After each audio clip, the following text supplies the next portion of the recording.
नमस्कार दोस्तों, स्वागत है आपका टीवी 24 में और मैं हूं अजय सिन्हा। महाराष्ट्र में महायुति ने बम्पर जीत हासिल की, यानी यूं कहें कि महायुति की आंधी में महाविकास अघाड़ी उड़ गया।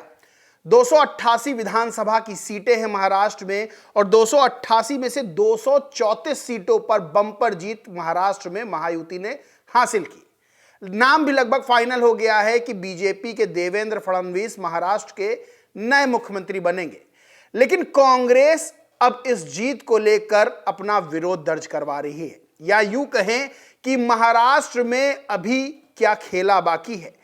कांग्रेस ने चुनाव आयोग में जाकर एक मीटिंग की, बड़ी मीटिंग की और कई सवाल सामने रखे, जिसके बाद से एक बार फिर से महाराष्ट्र चुनाव को लेकर खबरों का बाजार गर्म हो चुका है।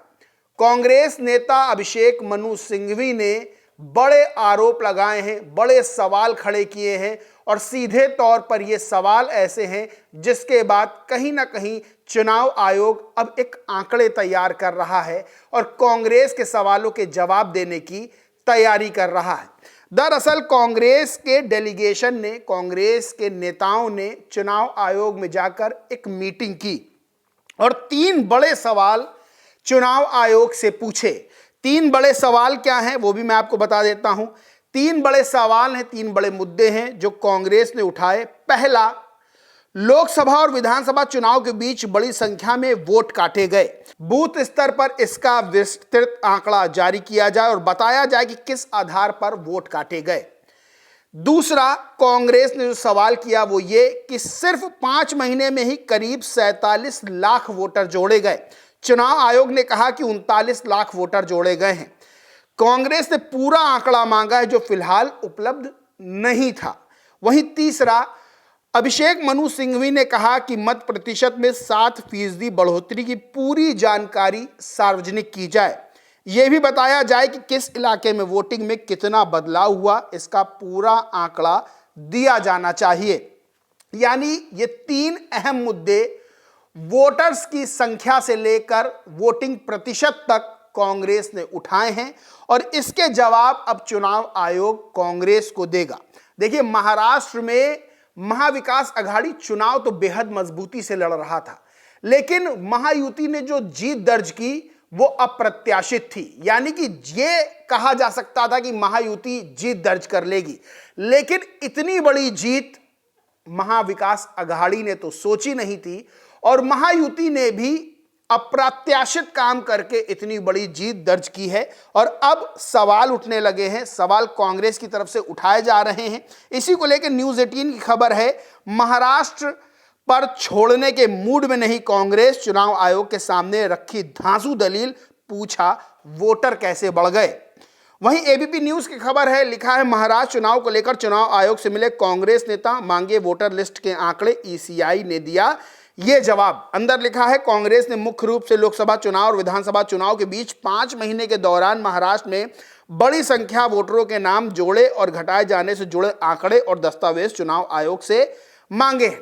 सिर्फ कांग्रेस ही नहीं बल्कि महाविकास अघाड़ी के दूसरे दल यानी शिवसेना, उद्धव गुट यूबीटी ने भी कई सवाल खड़े किए हैं। इसी को लेकर एक न्यूज है एबीपी की जिसमें लिखा है, बैलेट पेपर और ईवीएम के आंकड़ों में अंतर कैसे, शिवसेना यूबीटी ने चुनाव आयोग से पूछे सवाल। अंदर लिखा है कि महाराष्ट्र विधानसभा चुनाव हारने के बाद विपक्षी गठबंधन महाविकास अघाड़ी ने ईवीएम में छेड़छाड़ का आरोप लगाया है।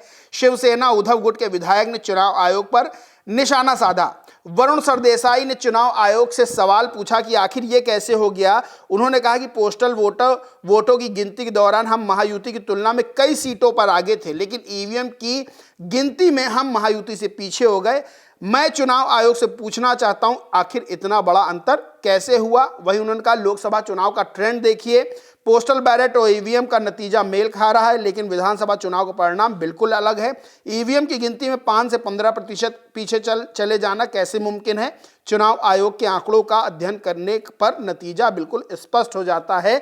जहां हम डाक मत पत्र में आगे थे, वहीं ईवीएम में हम 5 से 15% पीछे हो गए। यानी कि एक बात तो सीधी है कि महाविकास अघाड़ी ये हार पचा नहीं पा रहा है और सीधे तौर पर आरोप जो लगाए हैं वो गंभीर है।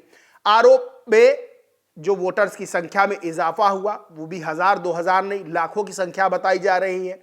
वहीं ईवीएम को लेकर हर चुनाव के बाद मुद्दा उठता है, आरोप लगते हैं कि ईवीएम से गड़बड़ी हुई है कथित तौर पर, बैलेट पेपर से चुनाव होना चाहिए, बैलेट पेपर से चुनाव हो रहा था तो हम आगे थे, जैसे ही ईवीएम से चुनाव होने लगा हम पीछे हो गए।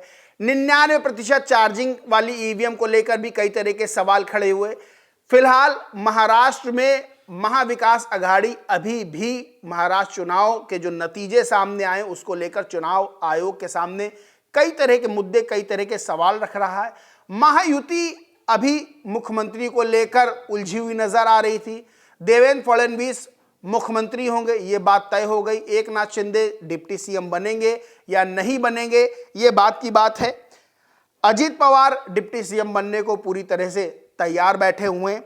बहरहाल महाराष्ट्र का चुनाव अभी भी चर्चा में बना हुआ है।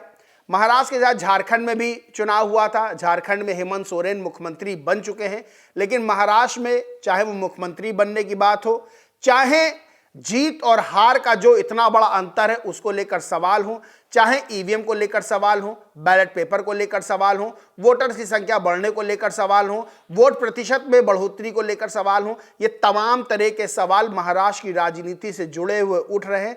बहरहाल कांग्रेस की मांग पर चुनाव आयोग क्या आंकड़े पेश करता है, क्या जो चीजें मांग की गई हैं सार्वजनिक करने की चुनाव आयोग करता है, ये तमाम तरह के सवाल खड़े हो रहे हैं, तमाम तरह की बातें निकलकर सामने आ रही हैं। बहरहाल कांग्रेस ने जो चुनाव आयोग में जाकर मीटिंग की है वो इस वक्त खबरों में बनी हुई है, और सबसे बड़ी बात यही है कि कांग्रेस के लिए ये चुनाव, या यूं कहें कि इंडिया अलायंस के लिए, महाविकास अघाड़ी के लिए महाराष्ट्र का चुनाव एक बड़े झटके के तौर पर साबित हुआ है।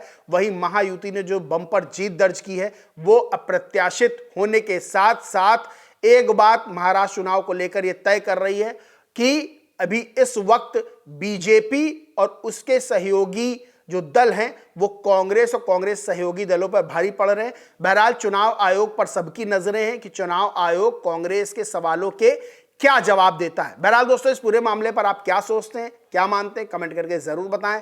वीडियो अच्छा लगा हो तो लाइक करें, खूब शेयर करें, और चैनल को सब्सक्राइब नहीं किया तो सब्सक्राइब करके बेल आइकन जरूर दबा लें। धन्यवाद।